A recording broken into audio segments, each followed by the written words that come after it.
বসো বসো।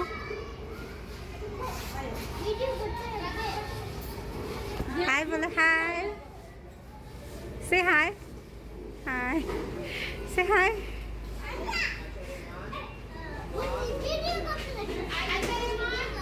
So cute.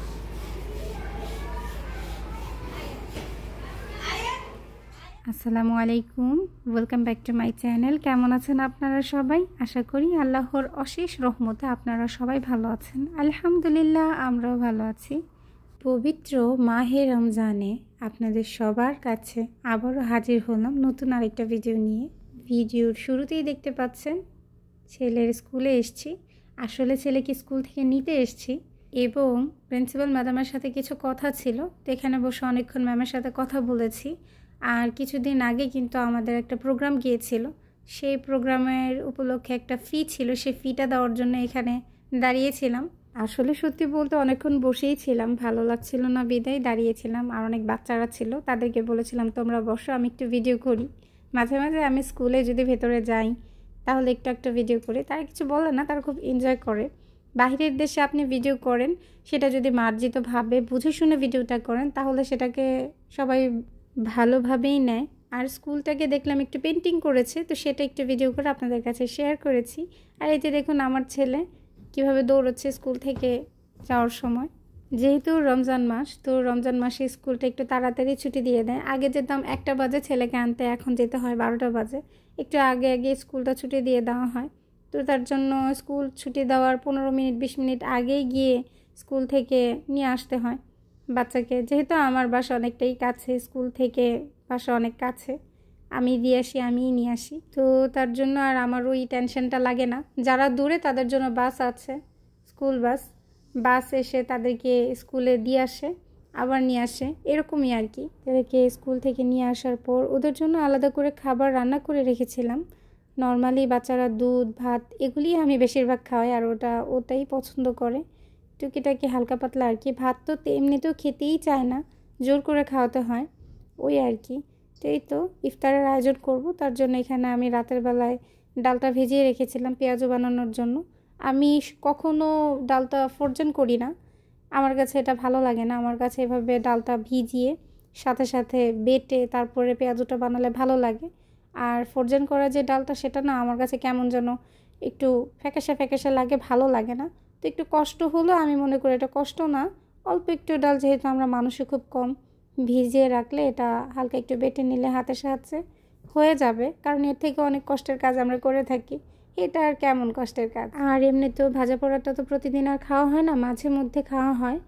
Regular যেহেতু খাওয়া হয় না, তার জন্য আমি আলাদা করে কখনো কোনো কিছু ফ্রোজেন করি না। মাছ মাংস ছাড়া, মুরগির মাংস মাছ এরকম আর কি, ওগুলি ছাড়া আমি বেশিরভাগই কোনো কিছু ফ্রোজেন করি না। তো এই তো ইফতারের আয়োজন করছি। রান্নার আগে কিন্তু ইফতারের আয়োজনটা অনেক তাড়াহুড়ো করে করতে হয়। দুপুর থেকেই আমি ইফতারের আয়োজনটা অল্প অল্প করে একা হাতে করা শুরু করি, যাতে করে ইফতারের সময় কাজগুলো করতে দেরি না হয়। অফ স্ক্রিনে কিন্তু আমি মাছ ভুনা করে নিয়েছি, কই মাছ ভুনা করেছি, সেটা আর আপনাদের কাছে শেয়ার করতে পারিনি। অনেক সময় দেখা যায় কি রোজা রমজান মাসে সকল কাজ চাইলেও শেয়ার করা সম্ভব হয় না, আমার ক্ষেত্রে তো না। তাও যতটুকু সম্ভব কাজ শেয়ার করার মতো ততটুকুই আপনাদের কাছে শেয়ার করতে পারি। ওইভাবে আহামরি করে আমি কোনো প্রেজেন্টেশন করতে পারি না, কারণ প্রেজেন্টেশন করতে গেলে বাচ্চারা অনেক পাশে থাকে, অনেক দুষ্টুমি করে, তো ওদের জন্য চেষ্টা করলেও করতে পারি না। তো যাই হোক, যাদের ঘরে বাচ্চা আছে তারা অবশ্যই এই বিষয়টা জানেন, বোঝেন। অনেক সময় বয়স দিতে গেলেও মেয়ে টুংটাং শব্দ করে, সেটাও কিন্তু চলে যায়, কী আর করার, সবটাই মানিয়ে নিতে হবে, কিছু করার নেই। তো এই তো কথা বলতে বলতে কিন্তু আমি এখানে ডালের বেটাটা বানিয়ে নিয়েছি, পেঁয়াজু বানানোর যে বেটাটা সেটা। রোজা রমজান মাস আসলেই কিন্তু আমরা এই ভাজা পোড়াটা একটু বেশিই খাই। বিশেষ করে সত্যি বলতে ভাজা পোড়াটা কিন্তু আমাদের রোজা রমজান মাসেই খাওয়া হয়। যেইভাবে করে আমরা রোজা রমজান মাসে এই ইফতার আয়োজনটা করি, এভাবে কিন্তু আমরা কখনো করি না। যাই হোক, এই একটু বাড়তি যে কাজগুলো করা হয় আমাদের নিজেদের জন্য রোজা রেখে ইফতারের যে আয়োজনটা, সেটা আসলে যখন ইফতার করতে বসি শত কষ্টের পরও সেই কষ্ট করা কাজের খাবারটা খেতে আলহামদুলিল্লাহ যথেষ্ট পরিমাণে ভালো লাগে, প্রশান্তি কাজ করে। ইফতারের আয়োজন সবাই মিলে বসে খেতে আলাদা একটা শান্তি লাগে।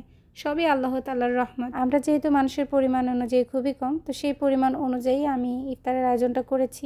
অল্প অল্প করে আমি ইফতারটা তৈরি করে নেব। আমি আর আপনাদের ভাইয়া আর আমার 2 ছেলে মেয়ে। তো ওরা যেহেতু ঝালটা কম খায়, ঝাল খাইই না, তো আমি বেশিরভাগই সব খাবারের মধ্যে ঝাল একদমই দিই না। এখানে আমি আলুর চপের যে শেপটা সেটা কিন্তু দিয়ে এক এক করে সবগুলো সেমভাবে বানিয়ে নিয়েছি। এই তো আমার কিন্তু ইফতারের প্রায় সব কিছুরই আয়োজন করা হয়ে গিয়েছে। এখন বেসনের যে ব্যাটাটা সেটা বানিয়ে নেব। তো এটা হচ্ছে প্যাকেটের বেসন, এটা আমার চালতে হয় না। বেসনটা এত ভালো, এত সফট, কি বলবো। আর এটা না মানে যখন আমি আলুর চপটা বানাই, মুখে দিলে বেসনটা যেমন মচমচ করে আর একদম মিশে যায়, এত সফট আর এত স্মুদি টাইপের যে বেসনটা, অনেক ভালো। এই তো আমি কিন্তু একটু একটু করে পানি দিয়ে বেটাটা হাতের সাহায্যে এভাবে গুলিয়ে নিচ্ছি, বানিয়ে নিচ্ছি। বেটাটা আমি পাতলাও করব না, বেশি ঘনও করব না, মাঝামাঝি করে তারপরে আমি আমার অনুযায়ী বেটাটা বানিয়ে নিচ্ছি। অনেকে সরষের তেল দেয়, তেল ইউজ করে, কিন্তু আমি কখনো বেসন গুলাতে গেলে তেল ইউজ করি না, পানিটাই ইউজ করি। আমার যেভাবে ইফতার করলে সুবিধা হয় সেভাবে আমি ইফতারটা তৈরি করি। সবসময় ভাজা পোড়াটা সেভাবেই আমি রান্না করি। এই তো আমার কিন্তু ভাজা পোড়া যা কিছু করার ইফতারের যেই রান্না করার আয়োজনগুলো সেগুলি কিন্তু আমি এক এক করে গুছিয়ে নিয়েছি। আর এই তো আমি কিন্তু চুলা অলরেডি ভাজা পোড়া বসিয়েও দিয়েছি। এখানে আমি আলুর চপটা বানিয়ে নিচ্ছি। যেহেতু আমার আজকে রান্নাবান্নার চাপটা একটু কম ছিল, দুপুরেই আমি সেহরি রান্নাটা করে নিয়েছি, তো তার জন্য শুধু আমার ভাজা পোড়ার যে কাজটা সেটাই ছিল, তো সেটাও আমি এখন করে নিচ্ছি। আমি কে তুমি কে, আসিয়া আসিয়া।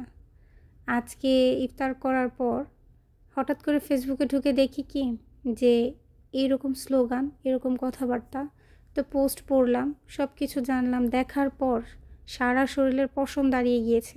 আমি জানি না আমার প্রিয় আপুর এই নিউজটা জানেন কি না, হয়তো বা জানেন, অনেকেই জানেন, কিন্তু কি বলবো, এই ঘটনাটা দেখার পর, জানার পর, বিশেষ করে যখন ডক্টরের বক্তব্য যে পোস্টটা দেওয়া হয়েছে সেটা পড়ার পর আমার ভাষা নেই। পবিত্র মাহে রমজানে, এই রমজান মাসেও মানুষ এত রকম নৃশংস কাজ কিভাবে করতে পারে? ছোট্ট একটা বাচ্চা, 7-8 বছরের বাচ্চা, তাকে ধর্ষণ। দুনিয়াতে আর কি আছে বলেন? আমাদের সন্তান কি কারো কাছে সেভ? আমাদের তো বাদই দিলাম, আমরা তো কখনোই সেভ না। এখন তো দেখছি যে আমাদের সন্তানও সেভ না, কি আর বলবো। এরপরে একই দিনে আরেকটা পোস্ট দেখলাম, মাদারীপুরে মসজিদের মধ্যে নামাজ পড়া অবস্থাতেই আপনার 3 ভাইকে জবাই করে হত্যা করা হয়েছে।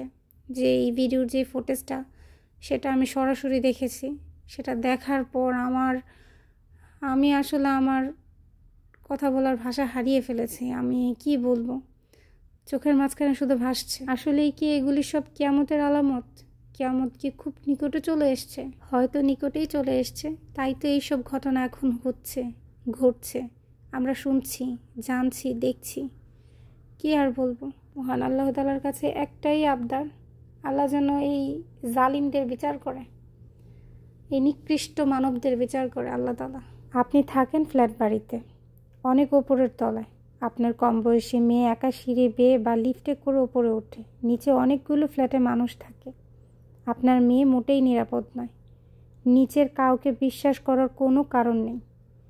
কোচিং সেন্টারে মেয়ে পড়তে যায়, এক ব্যাচ চলে গেছে আর এক ব্যাচ আসবে, কোচিং সেন্টার ফাঁকা, আপনার মেয়ে আগে ভাগে চলে গেছে একা। সেন্টারে আছে শুধু টিচার। আপনার মেয়ে মোটেই নিরাপদ নয়, কাউকেই বিশ্বাস করা যাবে না। মেয়েকে এমন কোনো বান্ধবীর বাসায় থাকার জন্য পাঠাবেন না যার ভাই এবং পিতা বাসায় থাকে। মেয়েকে স্কুলে আগে ভাগে পাঠাবেন না, যেখানে ক্লাসে বা স্কুলে কোনো জায়গায় সে একা হয়ে যায়। বিবাহিত ভাই বোনের বাসায়ও ছোট মেয়েকে থাকার জন্য পাঠানো যাবে না, যেখানে অন্য পুরুষ বসবাস করে। কিশোরী মেয়েকে সারাক্ষণ ট্র্যাকিংয়ে রাখুন।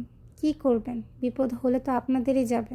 আপনারা মেয়ের বাবা মা, কারো কিছু যায় আসবে না।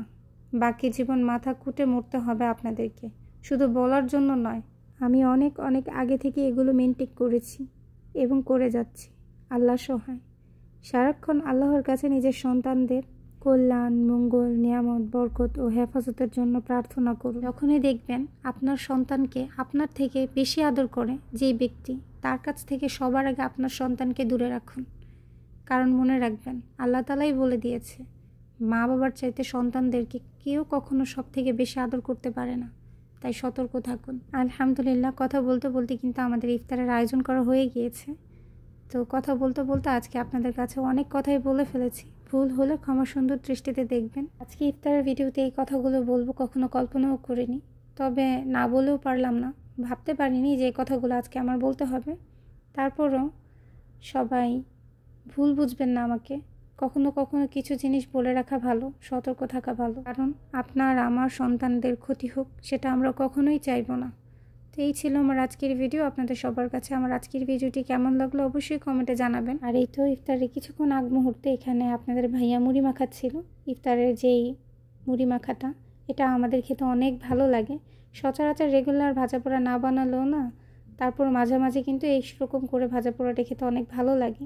সত্যি বলতে একমাত্র রমজান মাসে এই ভাজা পোড়াটা খাওয়া হয়, আর এই রমজান মাসেই কিন্তু এই মুড়ি মাখাটা অনেক মজা লাগে। এই রমজান মাস ছাড়াও না আলাদা যদি বাসায় কোনো মুড়ি মাখা করেন তাহলে কিন্তু এই স্বাদটা পাওয়া যাবে না। কেন জানি আমার এটাই মনে হয় যে রমজান মাসের মুড়ি মাখাটা, যে ইফতারের যে মুড়ি মাখার আয়োজনটা, সেটা একমাত্র রোজা রাখা অবস্থায় ইফতারের সময় মজা লাগে।